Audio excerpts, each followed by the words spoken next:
Det her, det er vores mest populære pastaret hos dig. En pasta burrata. Følg med. Tomatsaucen er lavet helt fra bunden, og det er vores egen opskrift. Så kører vi noget pasta på. En lille smule salt og peber. Og for at gøre den ekstra cremet, så kører vi noget revet parmesan.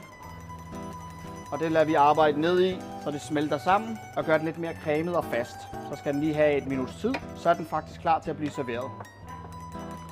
Prøv at ramme midten, så tallerkenen holder sig ren og pæn. Det er lidt svært, når det er så meget.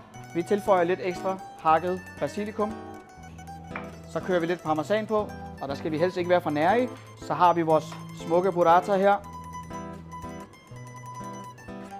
Og her har vi så færdigresultatet af vores allermest populære pastaret, pasta burrata. Hvilken ven eller veninde vil du dele den her med? Skriv det gerne i kommentaren. Velbekomme.